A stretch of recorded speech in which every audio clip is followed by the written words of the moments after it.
Hello anime lovers, स्वागत है आपका एनिमे एक्सप्लेन चैनल पर। और आज हम शुरू करने वाले हैं जुजुत्सु काइसन के नए सीजन 3 को, जिसमें हमें द किलिंग गेम आर्क देखने को मिलेगा। तो चलिए बिना किसी देरी के जानते हैं इसके एपिसोड नंबर 1 की कहानी को।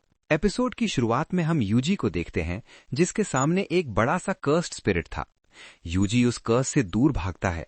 वो एक बिल्डिंग से दूसरी बिल्डिंग में कूद रहा था। तभी वो कर्स यूजी को अपने हाथ में पकड़ लेता है, लेकिन अचानक ही उस कर्स को कोई मार देता है, जिससे वो यूजी के ऊपर ही गिरता है।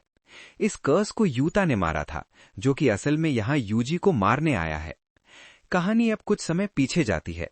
हम जेनिन घराने के सबसे छोटे बेटे नाओया जेनिन को देखते हैं, जो बात कर रहा था कि माँ की अभी तक मौत हुई है नहीं। वैसे ऐसी लड़की को तो मर ही जाना चाहिए, जो घर के मर्दों की बात नहीं सुनती। उससे अच्छी तो माँ ही है, जिसे कम से कम पता तो है कि वो लड़की है। नाओया को यहाँ पर जिनिची और ओजी जेनिन भी मिलते हैं, जो उसे डांटते हैं कि तुम्हारे पिता अपनी आखिरी सांसें गिन रहे हैं और तुम अब आ रहे हो। नाओया बोलता है, किसे फर्क पड़ता है, सबको मालूम है कि जेनिन घराने का अगला वारिस मैं ही हूं। मेरे सारे बड़े भाई किसी काम के नहीं हैं। अंकल ओजी, आपका तो कोई बेटा भी नहीं है, बस 2 बेटियां हैं। और जिनिची, तुम्हारी तो शक्ल ही खराब है, अपने भाई तोजी से बिल्कुल उल्टी। नाओया की बातें सुनकर ये तीनों गुस्सा हो जाते हैं। असल में ये तीनों स्पेशल ग्रेड 1 के सॉर्सरर हैं। तभी इन्हें खबर दी जाती है कि जेनिन घराने के हेड नाओबितो जेनिन अब इस दुनिया में नहीं रहे और अब उनकी वसीयत पढ़ी जाएगी। उनकी आखिरी इच्छा थी कि उनके बाद नाओया को जेनिन घराने का अगला हेड बना दिया जाए। सारी जमीन, जायदाद और कर्स्ड टूल्स जो कि जुजुत्सु हाई की तिजोरी में रखे हैं, उन पर नाओया का हक होगा।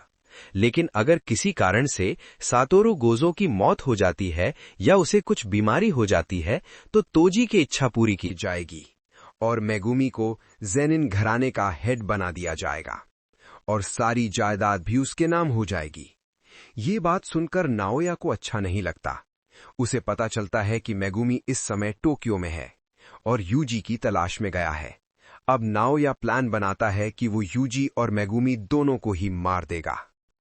इस समय टोक्यो के अंदर लाखों कर्स्ड स्पिरिट्स घूम रहे हैं, तो कोई सवाल नहीं करेगा कि मेगुमी कैसे मरा।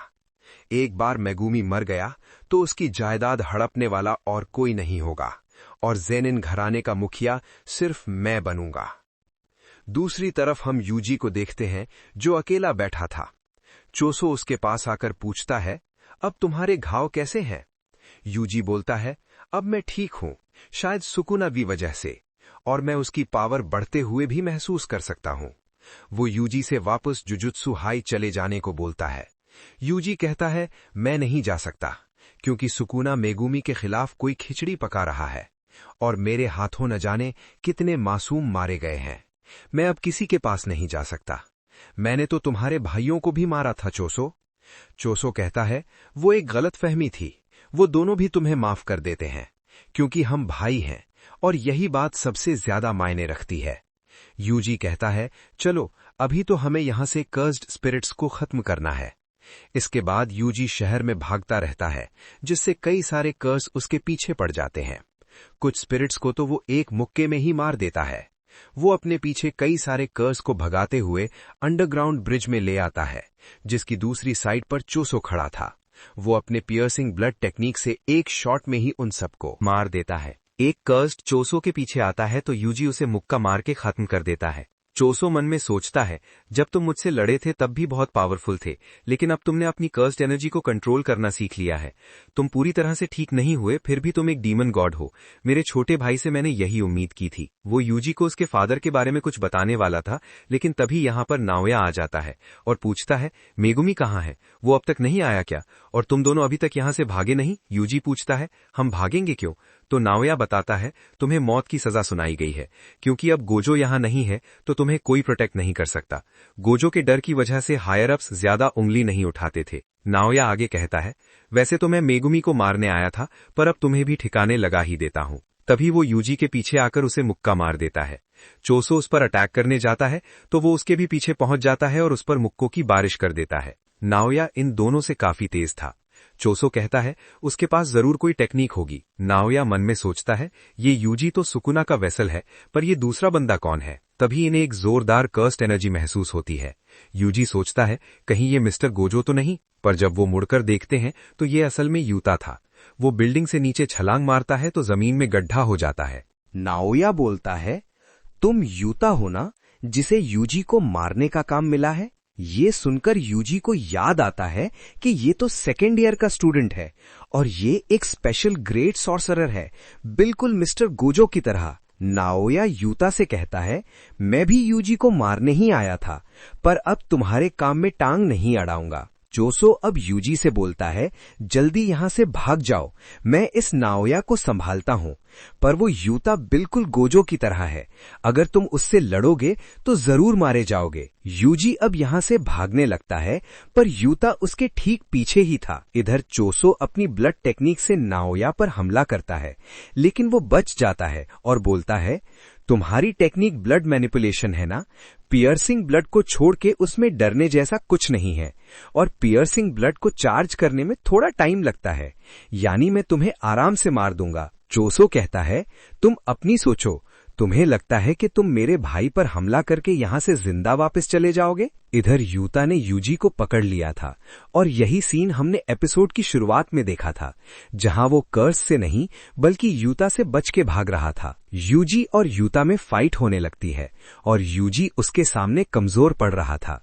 यूता दिखने में भले ही कमजोर है, लेकिन उसकी कर्स्ड एनर्जी बहुत ही ज्यादा है। ये असल में यूजी का बिल्कुल ऑपोजिट है, जो वैसे तो बहुत स्ट्रांग है, लेकिन उसमें इतनी कर्स्ड एनर्जी नहीं है।